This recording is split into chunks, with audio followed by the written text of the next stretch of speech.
Cube Radio. Salut, c'est Charles Dran avec l'équipe dans 5 minutes. On s'intéresse aux sciences, à l'histoire et à l'actualité. Aujourd'hui, on parle de l'industrie du jeu vidéo en Corée du Sud. C'est quelque chose là-bas déjà plus qu'ailleurs dans le monde. L'industrie des sports électroniques, les jeux vidéo joués à niveau compétitif, brassent plusieurs milliards de dollars juste en Corée. Et comme pour l'industrie de la musique pop coréenne, la K-pop, dont on vous parlait récemment, derrière ces jeunes champions multimillionnaires de la manette, se cache aussi une grosse part d'ombre, moins belle.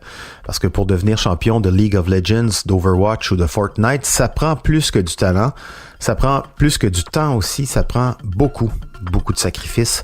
Voici Félix Pedneau. Même si c'est très populaire là-bas, les e-sports, ça n'a jamais été très bien vu en Corée du Sud. C'est une perte de temps aux yeux de beaucoup de gens, puis c'est même une addiction pour plusieurs jeunes Coréens qui veulent échapper à la pression sociale des études. Donc si on veut percer sur la scène professionnelle des sports électroniques, il faut être le meilleur en tout point, mais aussi savoir supporter la désapprobation de la société. Bref, le pire cocktail.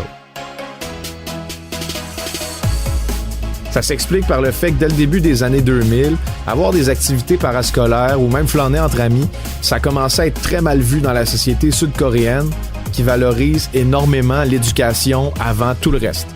Ça s'explique aussi par la culture de surperformance qu'on retrouve en Corée du Sud. Par exemple, on pousse les élèves à bout dès le plus jeune âge en les faisant étudier constamment, au point où, à chaque jour, en revenant de l'école, les jeunes sont forcés d'étudier pour garder le rythme avec la matière qu'ils apprennent.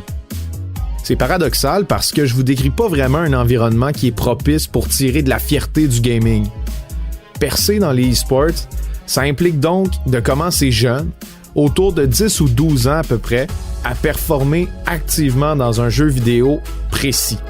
Ça peut vous sembler simple. Après tout, à 12 ans, on en a plein du temps.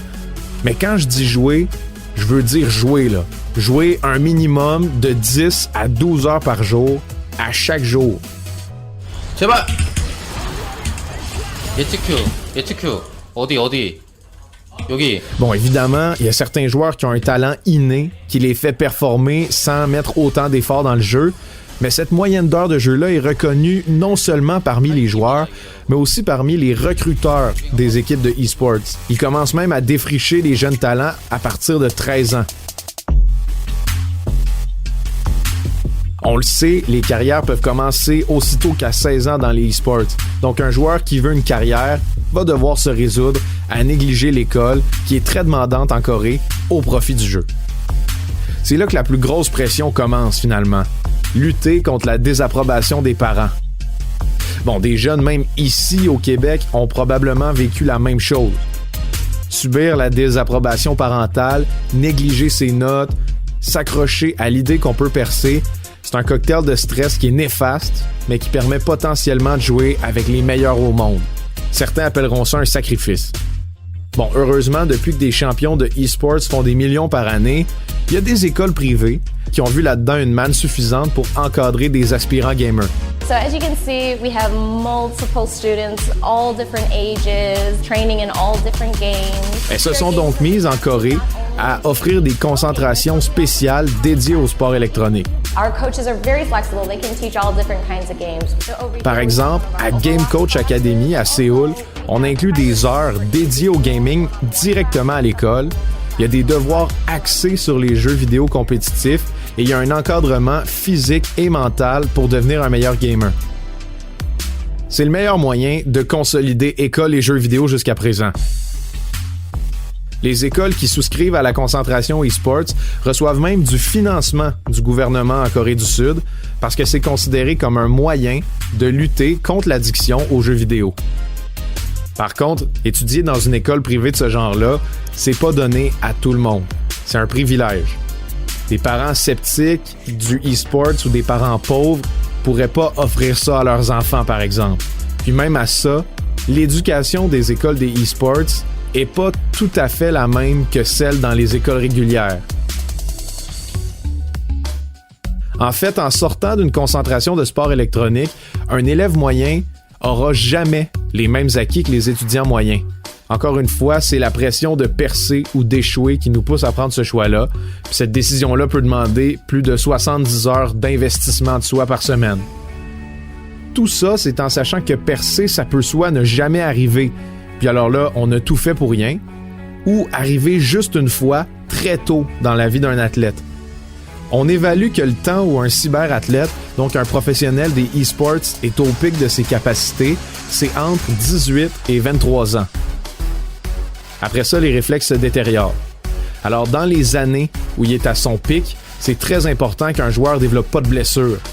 Il y a donc cette pression, encore plus forte qu'avant, d'être en santé, d'être équilibré, même si on s'attend d'un athlète qui joue autour de 15 heures par jour. Certains jeux accueillent des joueurs qui restent pro jusqu'à 30 ans, mais ils représentent quand même une mince frange des grosses équipes. Puis après une carrière, les joueurs ont peu d'options. Coacher une équipe, devenir commentateur ou se lancer soi-même comme streamer sur le net. Bref, vaut mieux avoir des fans fidèles dans tous les cas, puis pas connaître des corps de conduite. Parce que le public sud-coréen est très sévère. L'image chez les gamers est très importante parce qu'on veut voir des gens qui donnent l'impression qu'ils sont dédiés 100% au jeu. Donc l'alcool, la drogue, les loisirs, c'est quand même prohibé dans leur quotidien. If you play good, that's good.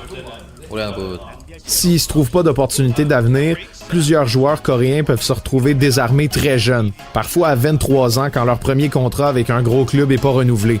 Sans études suffisantes, ils donnent l'impression d'avoir encore moins de chances que les sportifs d'ici. Il y a quelque chose d'ailleurs de vraiment cruel, de toxique on dirait dans le fait que des jeunes se démènent pour accomplir un rêve qu'ils atteindront peut-être jamais, au prix de la fierté de leurs parents en plus.